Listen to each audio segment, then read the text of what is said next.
Good morning, Ashley. Here is a simple tutorial to walk you through how to create a new listing. So over here on the left-hand side in your menu, once you log into the website in the back side, you're going to scroll down to Optima Express. And you're going to click on Optima Express, and then you're going to find IDX Control Panel, which you're going to log into from there. So once you click that, it's going to take you to your IDX Control Panel. Now, from here, you're going to see your listing that it has. It brings over already. You can see some stuff here, recent activity, monthly, and stuff like that. That's good to look at. Here's where you'll manage leads. Your CRM will be up here.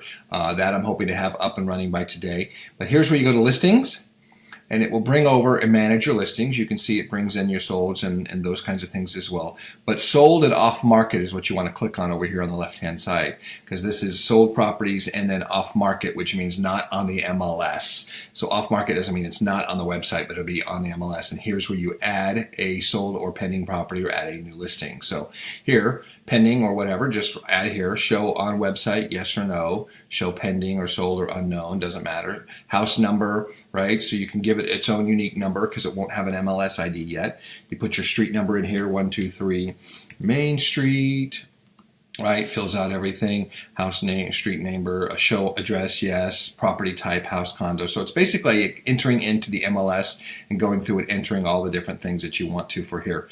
Then you get down to description. And you can see you'll put in, this is an amazing home. You should see this spectacular place, blah, blah, blah, blah, blah, right?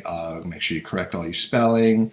And then once you're there, you can then go into, if there's a virtual tour that's been done, you can add the link here. If not, extra links here. And you have mapping options here as well. And so if you just go through and you follow that, you'll see that's where you add everything and get the property and so forth in there on that. So play around with that, and then when you're done, all you have to do is come up here and click arrow out, and you're back into the backside of the website.